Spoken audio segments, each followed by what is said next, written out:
We will begin with opening statements by the three senior officers to my right here, who have been directly overseeing operations during Operation Sindoor. We have Lieutenant General Rajiv Ghai, Director General Military Operations, who will cover the aspects related to land domain. Air Marshal A.K. Bharti, to his right, Director General Air Operations, will provide insights on the air domain. And to my right is Vice Admiral A.N. Pramod, Director General Naval Operations, who will cover aspects on maritime domain. Following their briefings, we will move on to the question answer session. I now request the DGMO to commence the opening brief. Thank you, Sandeep. A very good evening to all of you, ladies and gentlemen. You are all by now familiar with the brutality and the dastardly manner in which 26 innocent lives were prematurely terminated at Pahalgam on the 22nd of April. When you combine those horrific scenes and the pain of the families that the nation witnessed with numerous other recent terrorist strikes on our armed forces and defenseless civilians, we knew that the time had arrived to make yet another compelling statement of our resolve as a nation. Operation Sindoor was conceptualized with a clear military aim to punish the perpetrators and planners of terror and to destroy their terror infrastructure. What I do not state here, of course, is the often stated determination of India and its intolerance to terror.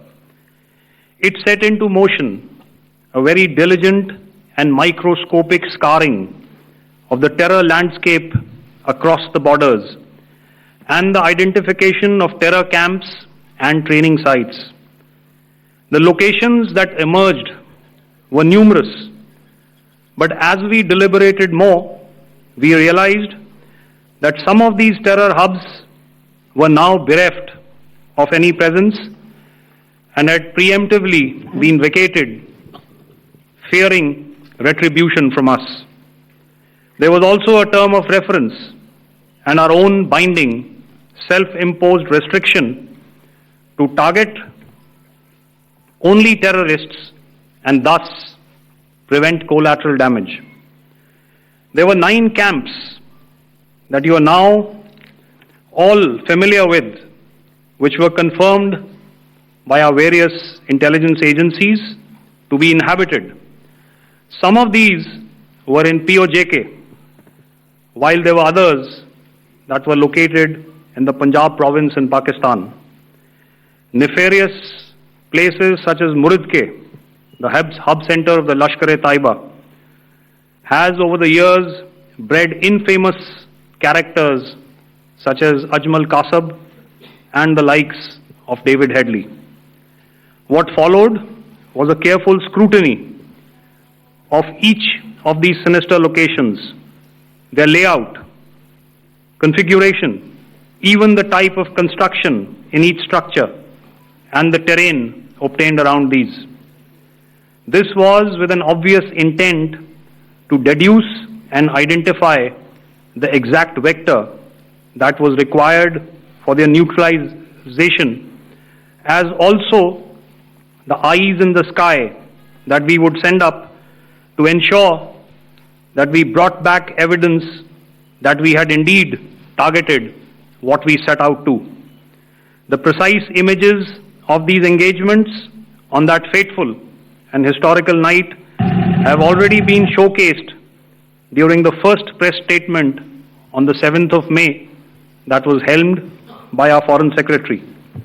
I have no doubt in my mind that we achieved total surprise, and those strikes across those 9 terror hubs left more than 100 terrorists killed, including high-value targets such as Yusuf, Abdul Malik Rauf, and Mudassir Ahmed.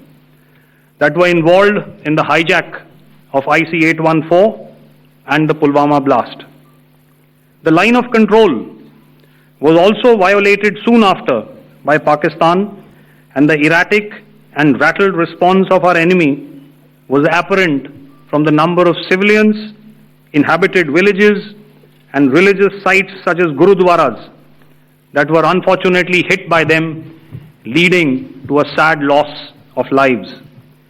The Indian Air Force played a major part in these strikes by engaging some of these camps, and the Indian Navy provided wherewithal in terms of precision munitions.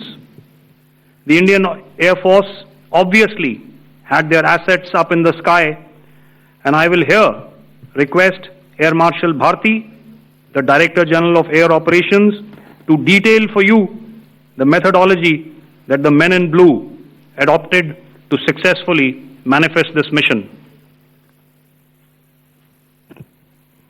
Thank you, Rajiv. A very good evening, ladies and gentlemen. It indeed is a difficult time that we have to come here like this and brief you. We could have done without this, but we had no choice. As the DGMO has detailed, the event was precipitated by the dastardly act at Pahalgam. The sequence of events have already been detailed. We carefully selected the targets, and out of the 9 selected targets, the target systems that were given to the Indian Air Force were the notorious training camps at Bhavalpur and Muridke, these being further from the international boundary. Through critical target system analysis, we analyzed what was to be done to annihilate these targets and plan to engage these targets with precision air-to-surface guided munitions so as to avoid collateral damage. The modalities of planning process I will not go through at this instant. However, what I would like to show you is the results that we achieved through our targeted airstrikes. Could I have the second slide, please?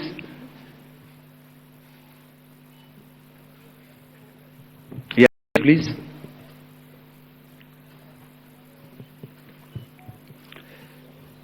Okay. This is what the terror infra at Muridke looks like. If you see, north is as indicated, and to the right is east, where the international boundary lies. Could we have the next slide, please?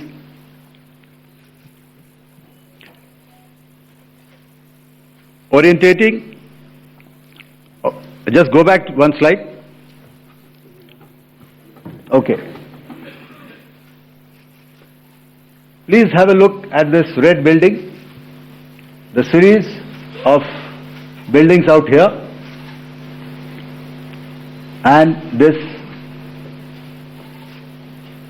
empty ground. Next.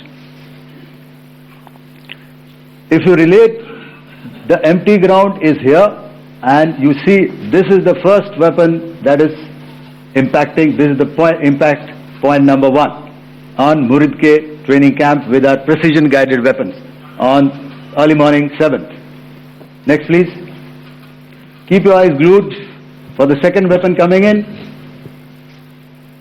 and the second impact on the selected target point.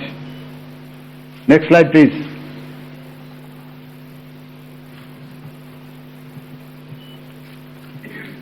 Third weapon, third impact. Continue. And fourth weapon, fourth impact. So through these targeted and precision targeting, we addressed the target at Muridke, which was the terrain infrastructure. Can you hear me? All right. Okay, I'll come closer to the mic. Now we go to the next target, which is the Bhavalpur training camp. Next slide, please. Okay, just wait. So the effect, if you see, the impact point, if I can point out, this is the impact point. The ammunition has gone through the roof and it has created a blast inside, the photographs of which you would have, all of you would have seen. And the red building, after that there was this double-story building. It has been completely decimated by precision targeting. Next, please. The target system, which was in the north, a series of buildings. I will show you how it looked. Next. Completely destroyed by our precision targeting. Next. Now coming to Bhavalpur, this is the target complex that we are dealing with, a fairly large target complex. So we had to carefully choose the points that we needed to address, which were high value and which would meet our stated objectives of eliminating the terrorists. I would like to draw your attention to this red canopy, and in relation to that, I would cover the targets. One target system is a series of buildings here, other one here, and other one out here. Next slide, please. This is how it looked before, and this is how the building looked after the impact of the weapon, and orientation in relation to this red canopy you can see here. Next, please. Before, next, and after. The roofs have completely collapsed. Next. This is the target system. Next. Precision targeting, and we have achieved our objectives here. Next. All right. So that was what we did on the 7th. Our objective was to address these two terrorist camps, and that we did with precision. And thereafter, we maintained a robust air defense posture, because remember, our objective was to target the terrorists and terrorist infrastructure, not any other infrastructure, not the Pakistani military, not the Pakistani any other infrastructure. So that is what we have maintained on the 7th of May. However, what we saw in the evening of 7th of May, we were saturated with a raid of Pakistani unmanned aerial vehicles and small drones. And these came in waves in our civilian areas, over our military installations, and all of them were successfully intercepted. Few of them did manage to land. However, there was not much damage that they did. And we have our robust counter-US hard kill and soft kill systems which did the job. However, the difference here was that we had targeted the terrorists. The adversary now has targeted our civilians and the military infrastructure. So it had to be responded to. So in a quick and calibrated response, that very night, we struck their radar installations at Lahore and close to Gujranwala, the LYT installation, to indicate to him that we are ready, yet we do not want to escalate. Our fight was with the terrorists and not with the Pakistani military establishment. Thank you. Thank you, Air Marshal Bharti. So, ladies and gentlemen, he's outlined operations not only on the night of 6th and 7th of May, when Operation Sindoor commenced, but also on the subsequent night. Being well aware and familiar with the congenital and impulsive nature of our adversary, and even though we did attempt to reach out and communicate our compulsions to strike at the heart of terror, to my counterpart in the immediate wake of Operation Sindoor, the request was brusquely turned down, with an intimation that a severe response was inevitable and in the offing. We were, of course, prepared. Operations on the 7th and the 8th, Air Marshal Bharti spoken about. On the night of 8th and 9th of May, they flew drones and aircrafts into our airspace all across the borders and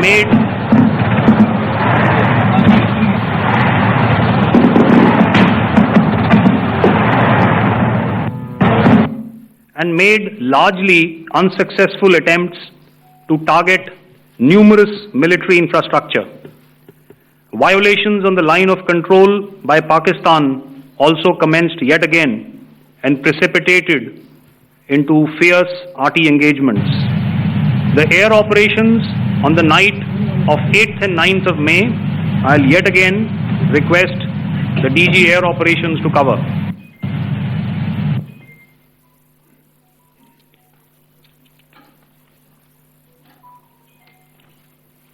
So I just covered what happened on the night of 7th and 8th.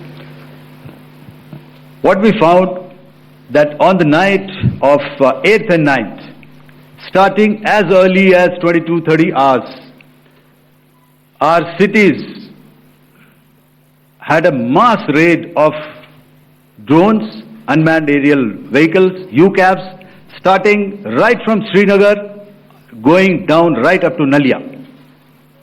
It was a mass raid in waves and it was relentless.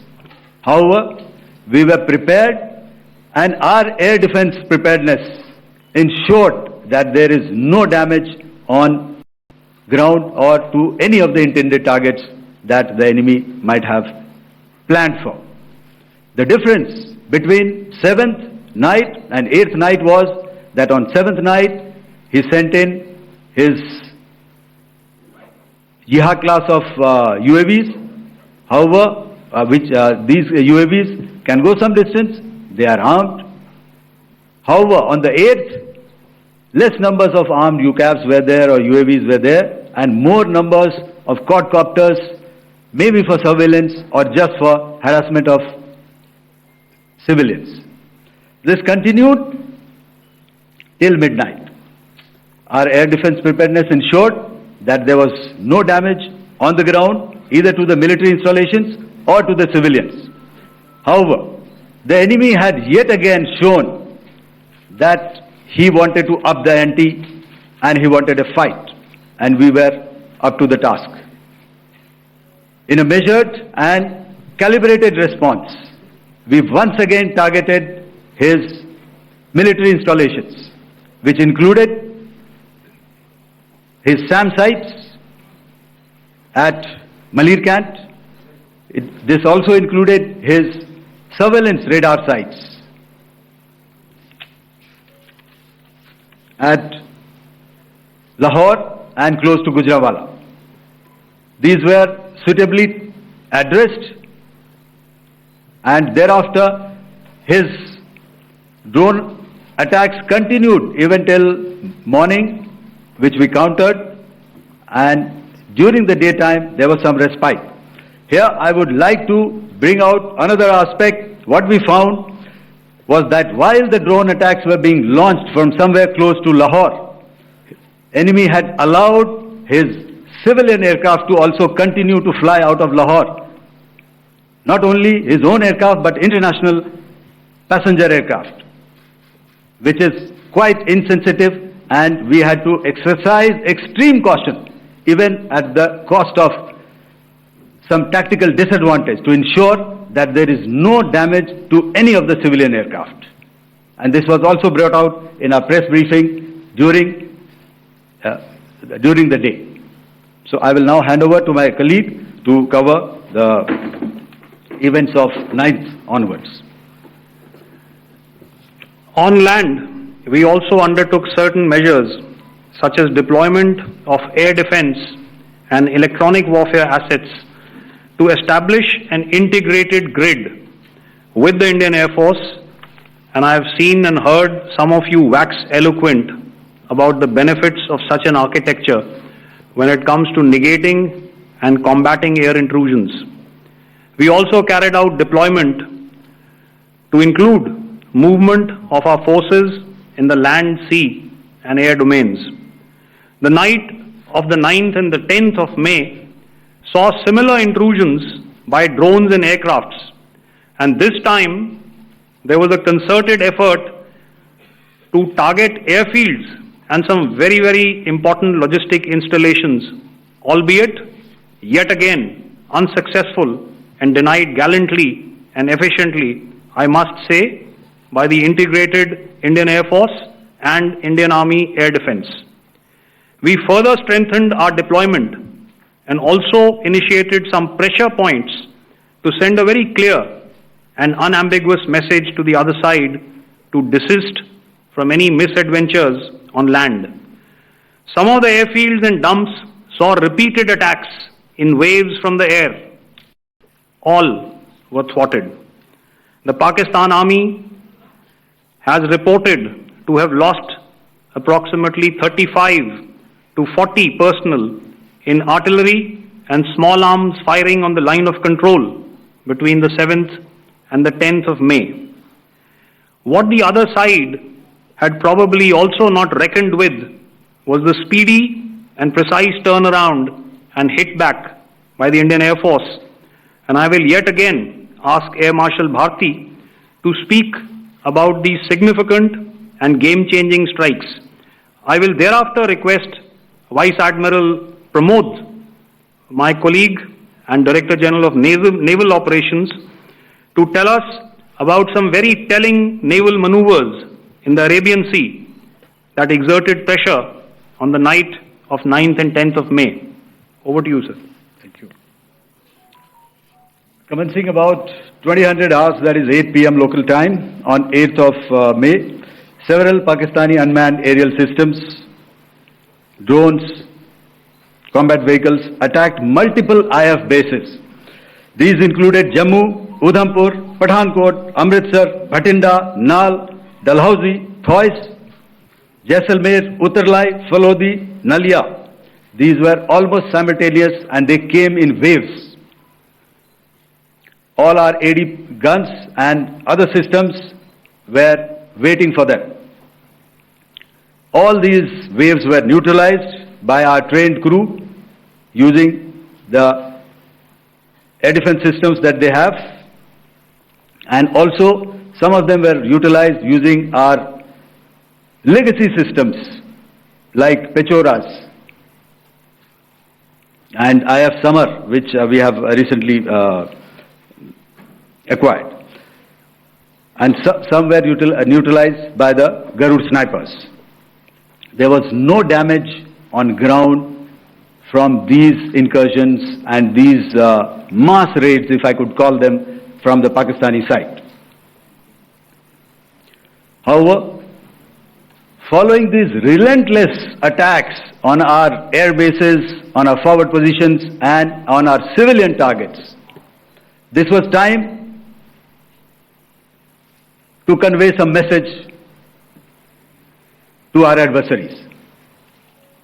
And therefore, a decision was taken to strike where it would hurt. And towards that, in a swift, coordinated, calibrated attack, we struck his air bases, command centers, military infrastructure, air defense systems across the entire Western Front. The bases we struck include Chaklala, Rafiki, and mind you, Chaklala is Islamabad. Rahim Yar Khan, Sakar, sending a clear message that aggression will not be tolerated. This was followed by strikes at Sargoda, Bholari, Jacobabad.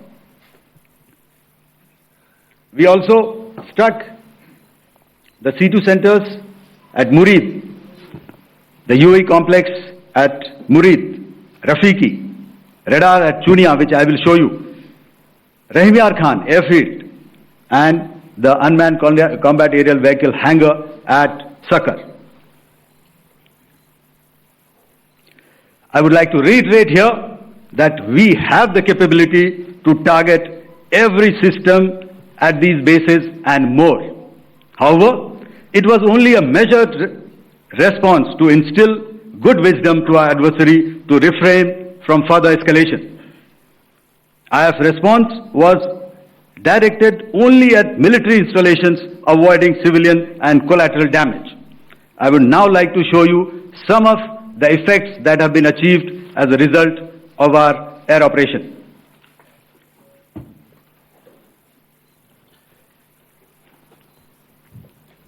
Here is the Pasrur air defense system, if you could see. Zoomed up view, this is the radar mounted on a high tower. And after the strike,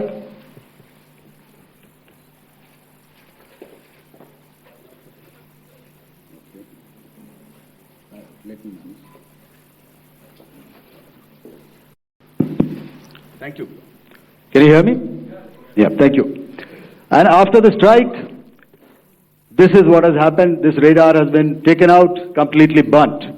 Next slide, please. The Chunia air defense radar, which was taken out on 7th and 8th. This is the radar site.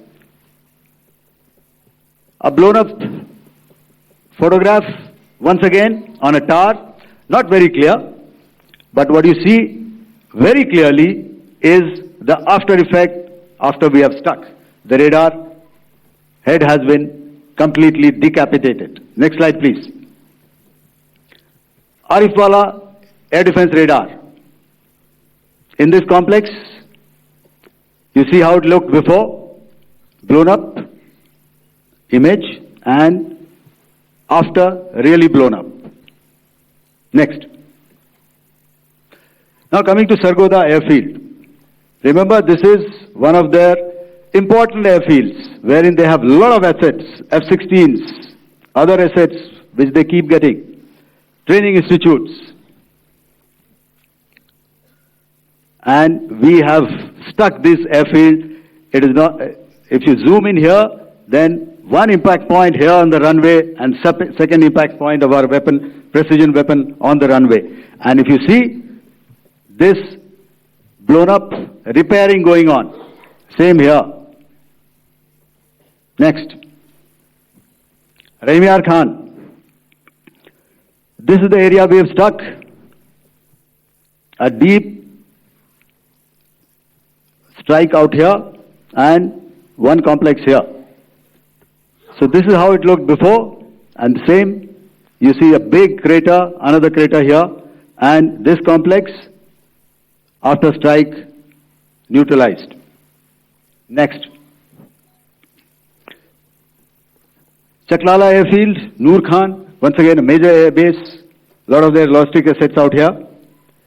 This was the chosen complex that we intended to strike and convey a message. Next slide, please. This is how it looked before, and this is how it looked after our strike. Next.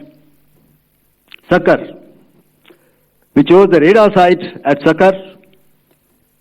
This is the radar site, and after it was struck, this is the aftermath, completely burnt out.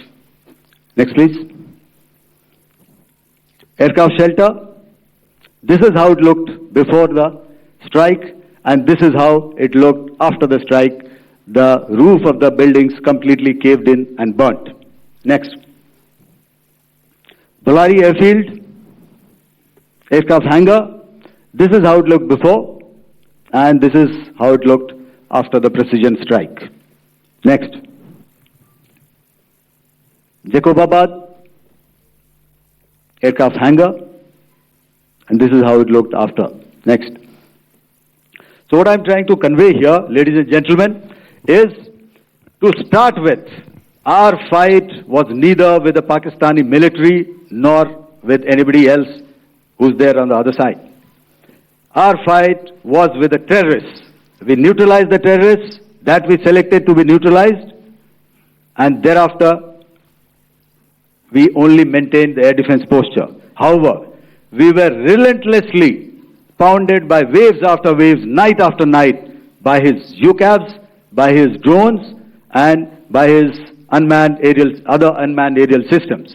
And that left us with no choice but to retaliate, and yet our retaliation was calibrated, it was graduated, and it was proportionate. Thank you.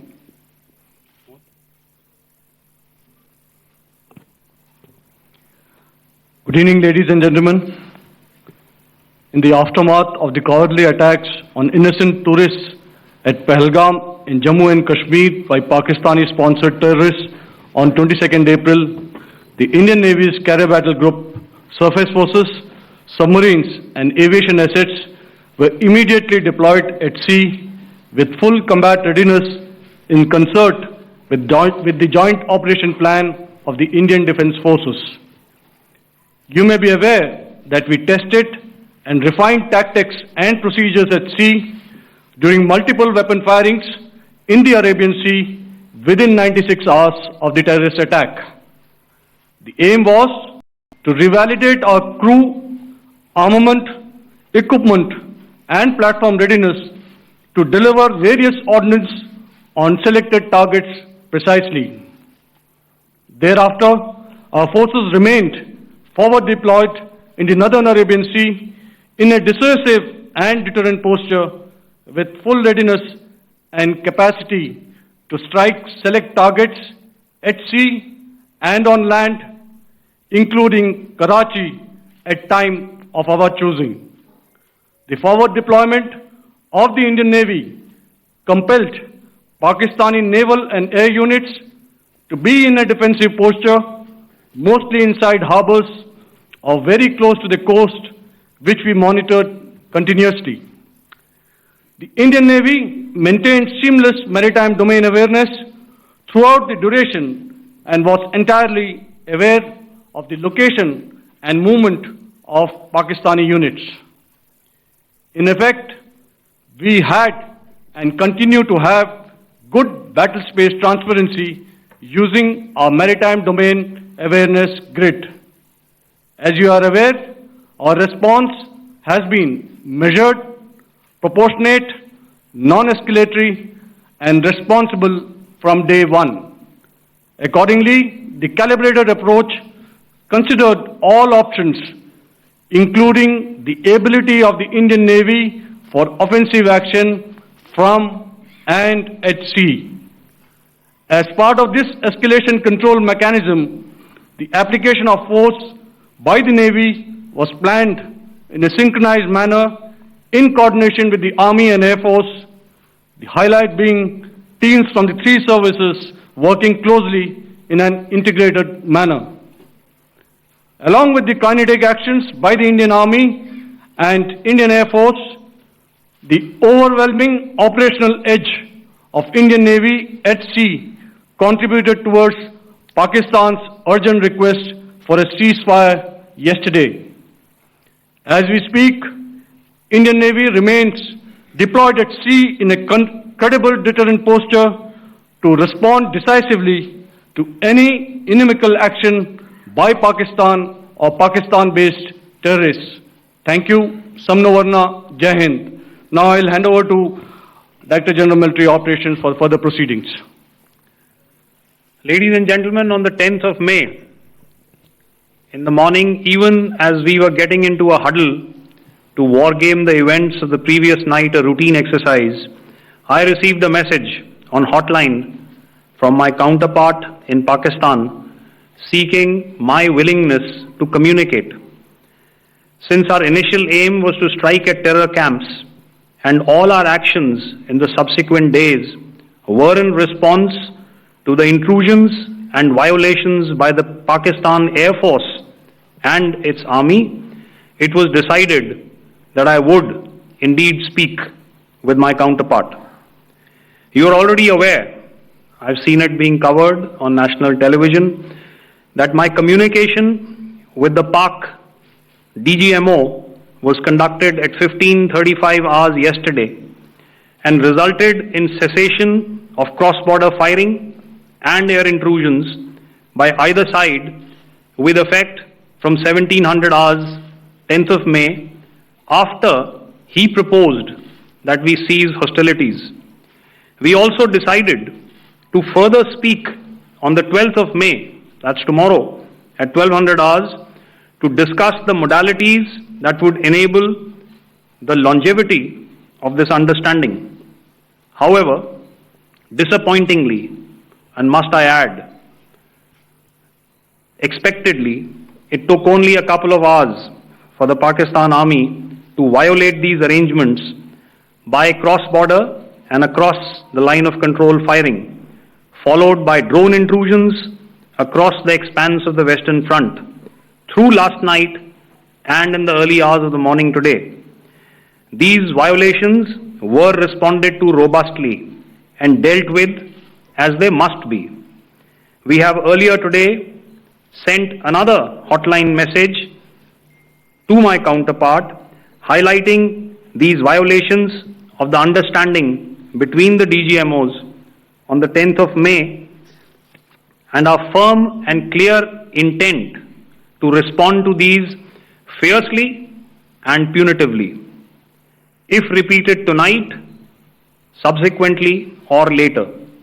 In this regard, I must inform all of you that the Chief of Army Staff has earlier today conducted a security review and has granted full authority to our Army commanders for counter-actions in the kinetic domain in case of any violation by Pakistan.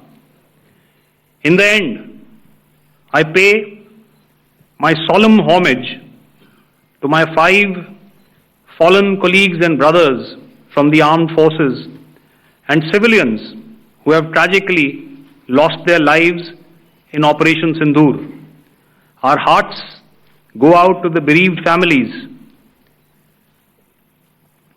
and we express our solidarity to them in this lifetime and beyond, at this grave juncture in their lives. Their sacrifices shall always be remembered and spoken of in glowing terms by a grateful nation. We have thus far, ladies and gentlemen, exercised, and my colleague Pramod highlighted this, immense restraint, and our actions have been focused, measured, and non-escalatory.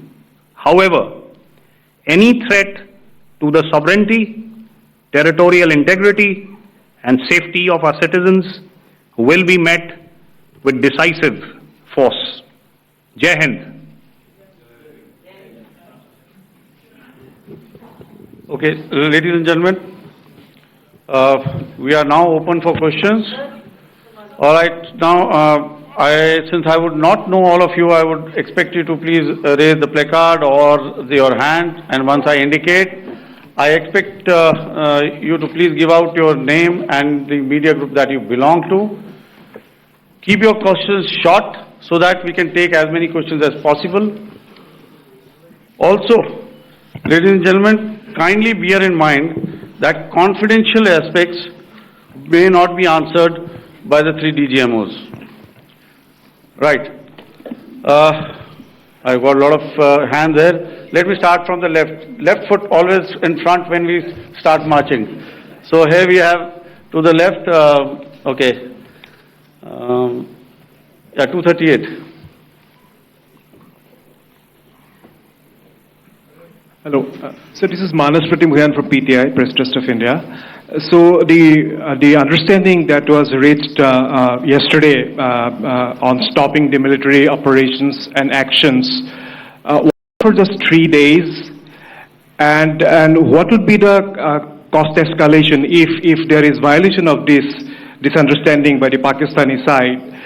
And my subsequent question would be that we have a kind of ceasefire agreement with Pakistan that was finalized in 2003. So will there be some kind of similarities in frameworks between the two kind of understandings, 2003 ceasefire agreement and the current understanding on stopping military operations.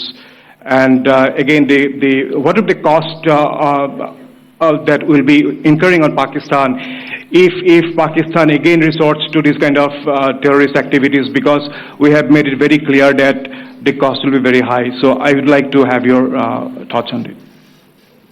Okay, so I'll answer the latter part of the question first.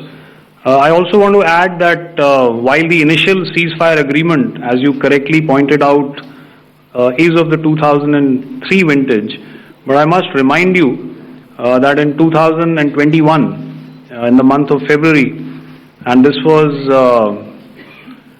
then when the crisis in eastern Ladakh was also on, the two DGMOs had spoken and arrived at a ceasefire understanding that lasted right up until this unfortunate attack at Pahalgam.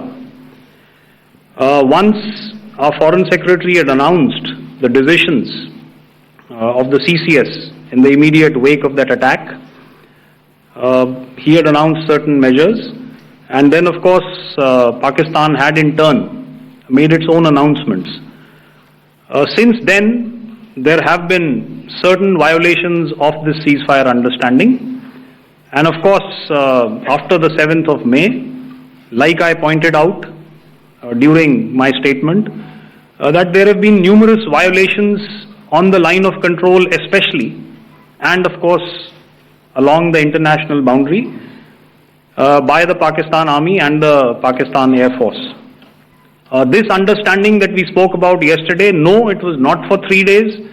It was first to stop aggressive and hostile activities immediately, let that order and direction settle down for about 36 hours, and thereafter discuss modalities, like I said, to ensure its longevity.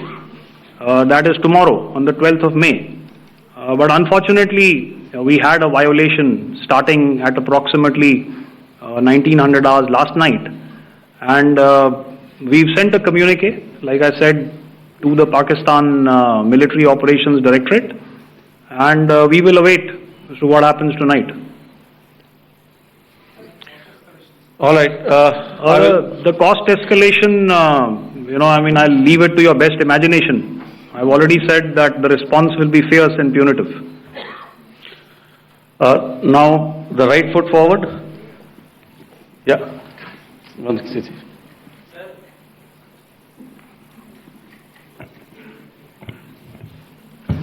Sir, I am Ajit Dubey from ANI, sir. Sir, my question is that you talked about the loss of lives to the Pakistan Army, that was around 35 to 40 kills secured by the Indian Army. Sir, can you tell us what would be the total loss of life to the Pakistan Army in both Army and Air Force attacks, sir? And how good was the performance of the BrahMos, Scalp and the S-400 during the operations? And sir, since we have just one No line, multiple sir. questions, please. Sir, all right. and since sir, we have achieved such a spectacular, we have made good achievements in this entire operation, can we say that we have emerged victorious, or we have a big upper hand over the Pakistanis in this entire conflict? Thank you very much, sir. So I'll answer the question about the loss of lives on the other side. Of course, there are various means to ascertain that number. There is information from various agencies that come in. There are, of course, on the line of control, other ways to find out as to what has been the effect of what you are doing there in ceasefire violations. So therefore, I mentioned 35 to 40 on the line of control, and please remember that once Operation Sindoor was launched, the responses of the Pakistan Army were also on Indian Army or the Indian Armed Forces infrastructure. Let me put it that way. So that's why I did not cover casualties of the Pakistan Army, at least in the initial phases of battle, because those were not our targets. Our targets were terror-oriented, and of course later, once they launched air intrusions and air operations on our infrastructure, we've used heavier weapons, and of course there would have been casualties, but those are still being assessed. The effects of the weapons that you mentioned, I will request Air Marshal Bharti to apprise all of you about those. Good evening, Mr. Sujit. How are you? Ajit. Okay, we're meeting after some time. I never mentioned about any of the weapons that we used. Check. Okay. What I was saying, that I never mentioned of any of the weapons, the caliber that we used. All right. So we'll leave it at that. Those are matters of operational details which I would not like to go into. But suffice to say that whatever methods and whatever means we have chosen, it had the desired effects on the enemy targets. How many casualties? How many injuries? Well, to start with, our aim was not to inflict casualties, but in case there have been, it is for them to count. Our job is to hit the target, not to count the body bags. And the last part of your question, I wonder if you read out the tweet on ADGPI at midnight once we'd done what we had to in Operation Sindoor. And that's credit to my friend here on the left. Justice has been served, Ajit. That is all that I will say. Ajit, I'll request you to, refrain putting words into his mouth. All right. I'll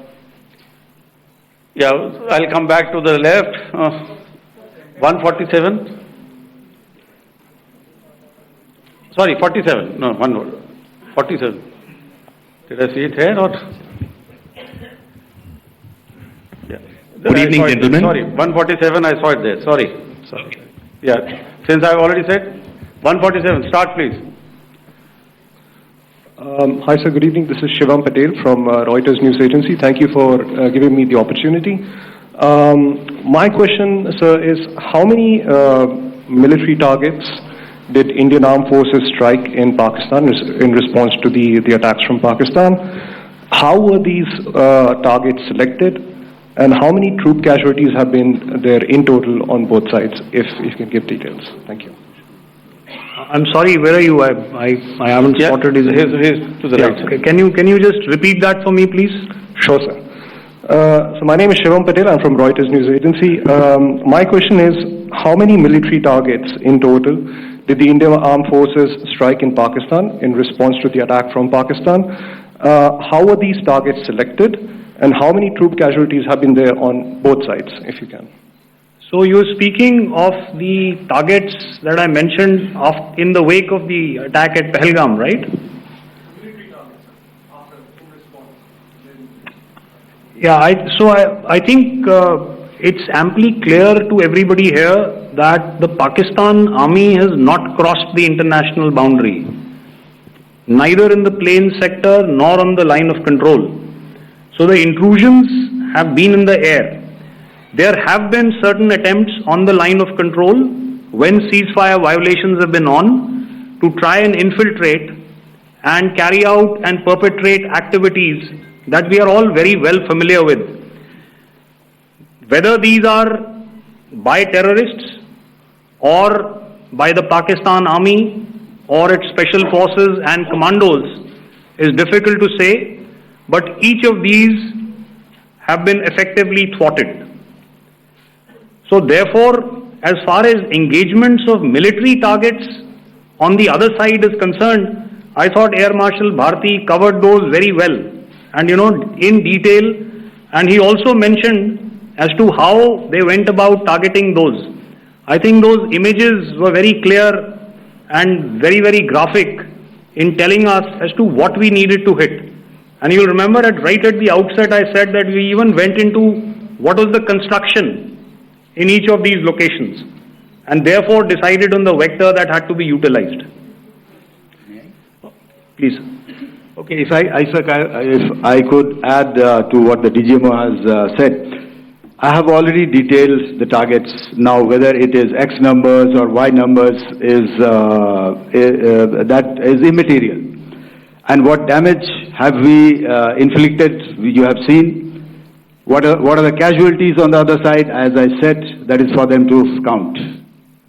As far as we are concerned, from the air defense side, if they had a choice, they would have definitely come in. They are fighters, there are more numbers of UCAVs. It is not that they did not intend to come in. It is only that our robust AD posture prevented them from coming in. So that must be known, and that must be realized by all the audience here. Yeah, I'll come to the left now, 24.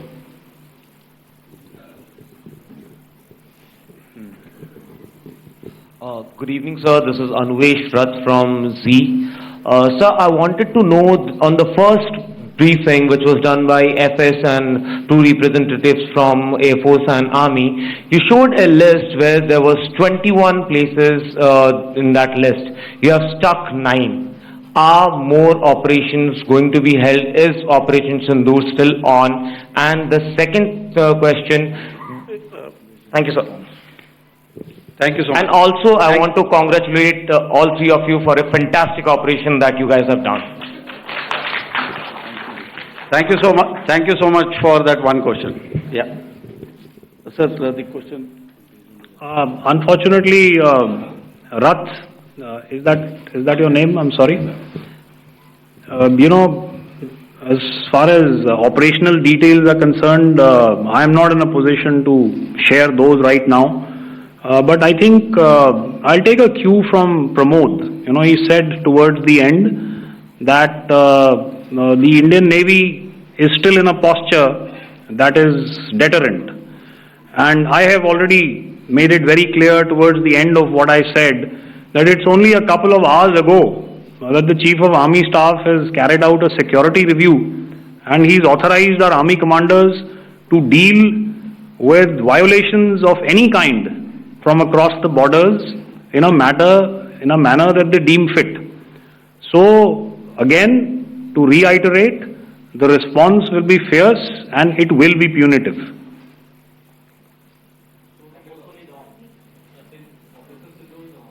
Yes. 163. I'll go back this side now. Yeah, 255. She said middle wale kya karenge, so 255. Oh, sorry. Good evening, sir. I'm Shailesh from National Defense. Please allow me, first of all, to pay my gratitude for protecting us Indians. Thank you very much. Sir, since the enemy has been talking about taking down our aerial platforms, it would be deemed fit in case we can reveal that we have taken down their fighter jets. What would be the number? Though you said that they may be not good to reveal the platforms, but since this has come from various quarters in Pakistan, so I believe that we need to answer, in case if you can, sir, if you may allow. The question is for me? Yes, sir. Okay, and if I get it right, you want to know how many of their planes we have downed? Yes, sir. Yes, sir. All right. See, as I said, their planes were prevented from coming inside our border. All right. So we do not have the wreckage with us, but definitely we have downed a few planes. Numbers, we would not like to hazard a guess out here. Okay. I have the numbers. Okay, and we are getting into the technical details of it to establish it. So I would not like to put a figure at this time, but definitely there are losses from their side which we have inflicted. Please don't ask. Were they fourth generation plus, sir? See, you're putting words into my mouth. Why do you say fourth generation? Let us make it high tech. Thank you so much. All right. Yeah, 163.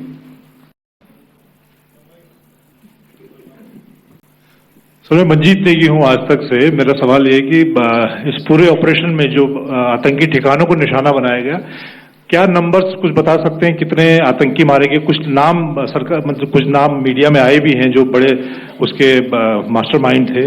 और एक सवाल जो आज air force ने एक tweet किया कि operation सिंदूर अभी जारी है और सरकार की तरफ से भी कहा गया।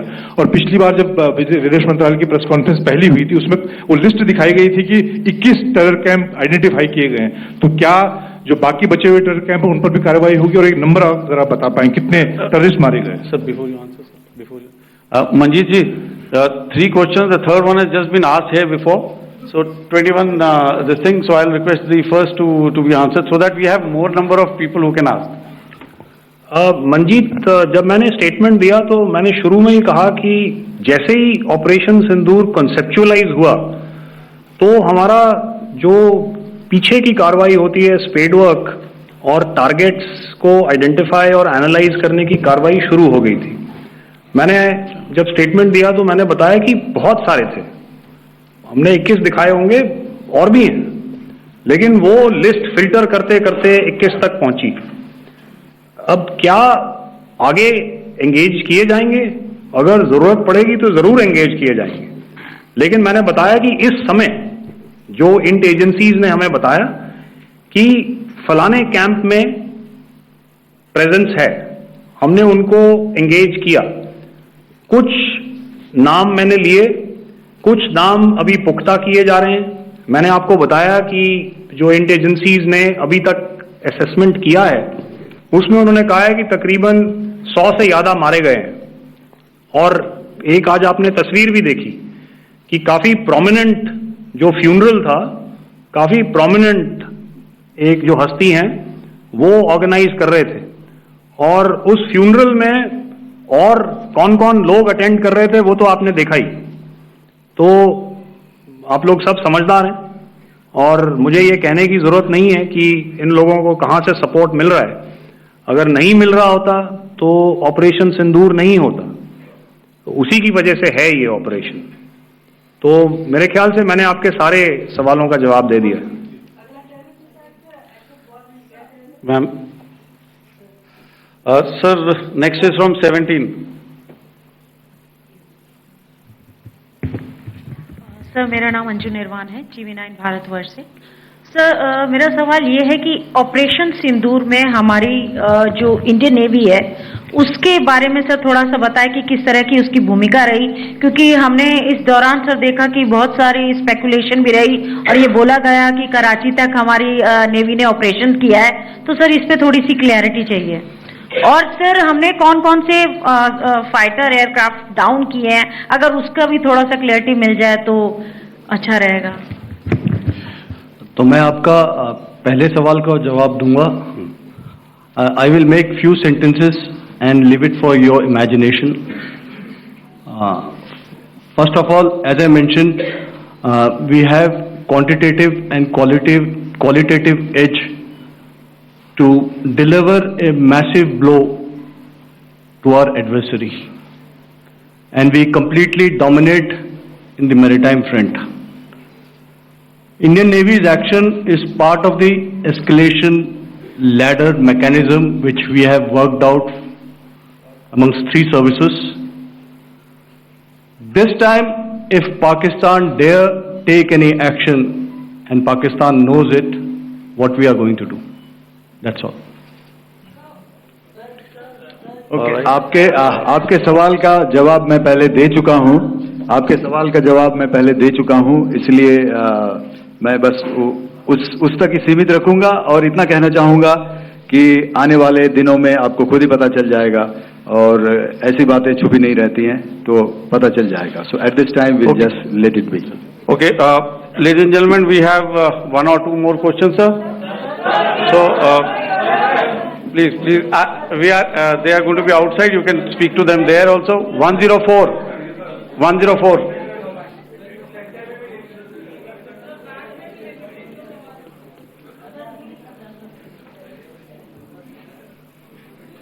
I think.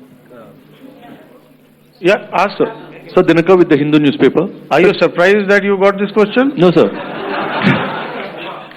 Sir, can you give a number of assets we lost, because there's been a lot of speculation going on, international media writing a lot of things about our platforms, including Rafale. I mean, Pakistan claiming that Rafale has been downed, etc. Can you put that question to rest and clarify on that?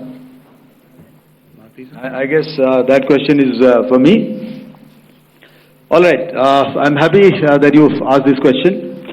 You know, we are in a combat scenario, and losses are a part of combat. The question that you must ask us, okay, and indeed that we must ask ourselves, you inclusive, is, have we achieved our objectives? Have we achieved our objective of decimating that terrorist camp? And the answer is a thumping yes. And the results are for the whole world to see. As for the details, what could have been, how many numbers, which platform did we lose? You know, at this time, I would not like to comment on that, because we are still in a combat situation. And if I comment on anything, it will only be advantage adversary. So we don't want to give him any advantage at this stage. All I can say is that we have achieved our objectives that we selected, and all our pilots are back home. Thank you. Okay, hold, please don't, please be civil here. So we'll have 220 now. Hello sir, this is Anita Chaudhary sir from Swadesh newspaper. मेरा सवाल है, क्योंकि ये हमारे जो पहले जो action रहा वो आतंकवाद के खिलाफ रहा, तो आतंकवाद में अजहर मसूद की तरफ से एक बयान जारी किया गया था जिसमें उन्होंने कहा कि हम इसका बदला लेंगे और जाज जाज रुलाएंगे। तो क्या अगला, अगर खुदा न खास्ता अगला टेरर अटैक किसी भी तरह का होता है, तो क्या उसे एक्ट ऑफ वॉर में हमारी तरफ से लिया जाएगा और उसका क्या माकूल जवाब दिया जा सकता है? मेरा इसमें सिर्फ एक ही जवाब है आपके लिए कि हमने अपनी कार्रवाई करी। हमने उसके बाद मैंने अपने स्टेटमेंट में भी बताया कि ये कम्युनिकेट करने की कोशिश करी कि हमने इस तरीके से ये जो स्ट्राइक्स हैं वो क्यों की। लेकिन जो हमारा एडवर्सरी है उसने जैसे मुनासिब समझा वो कार्रवाई करी।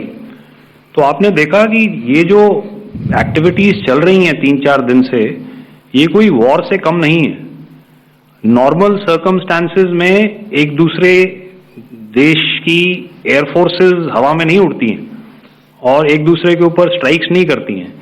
हर रात इंट्रूजन्स नहीं होते हैं।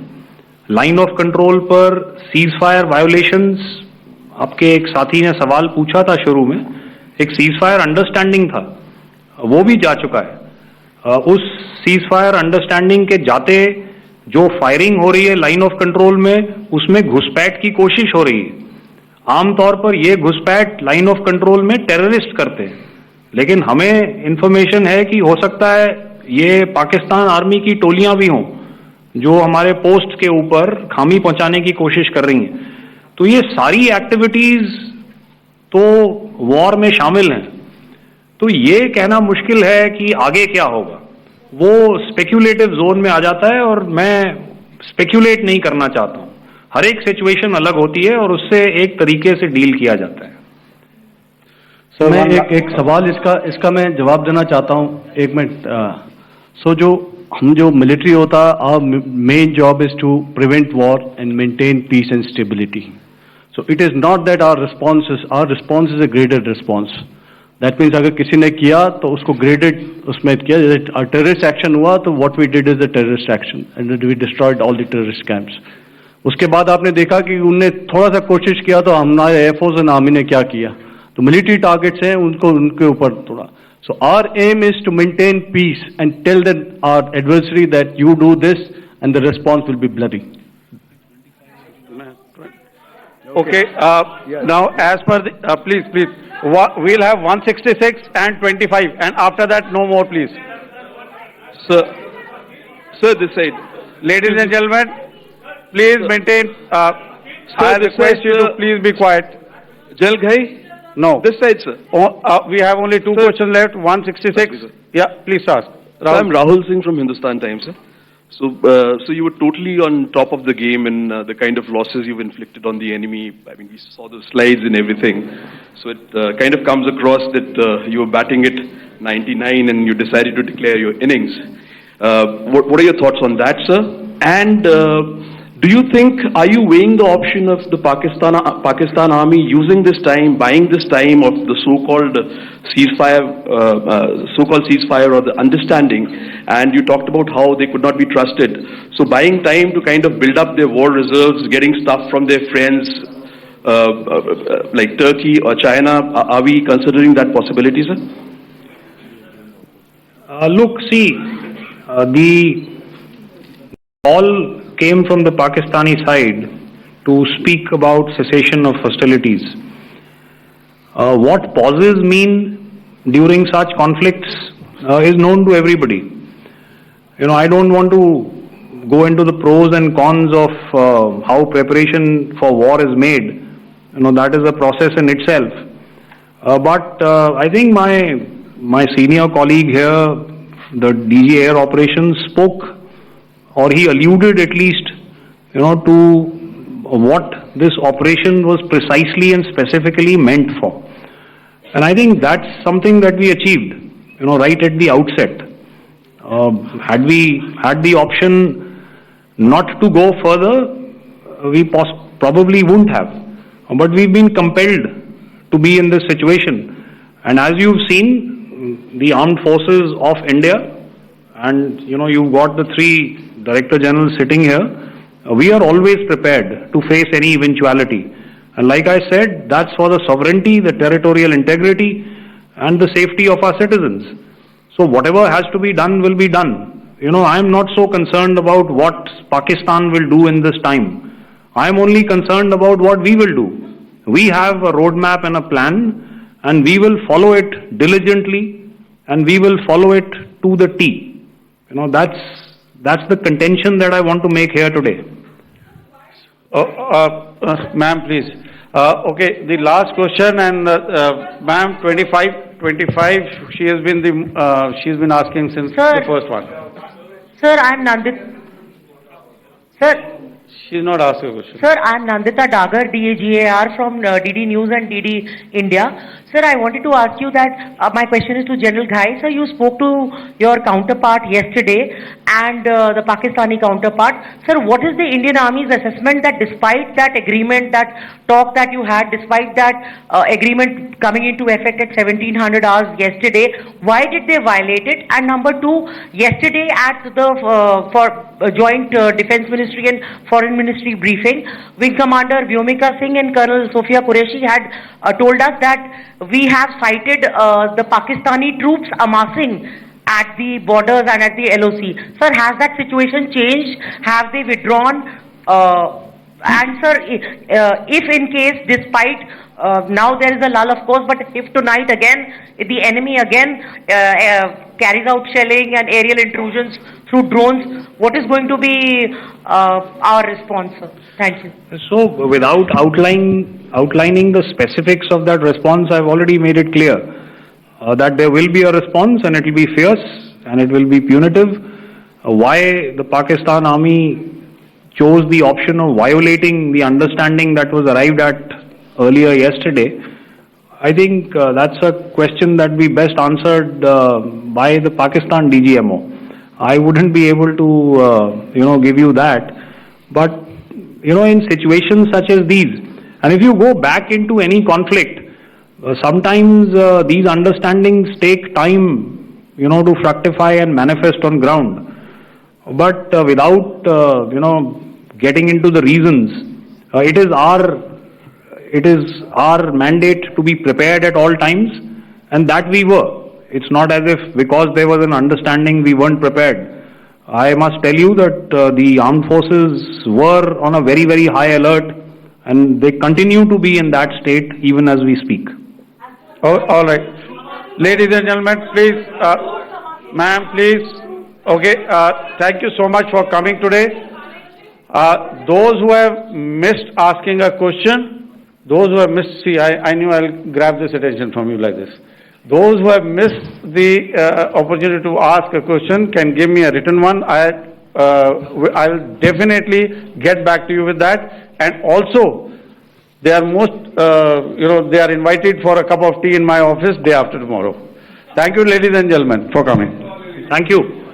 Thank you very much. Jai Hind. Jai Hind.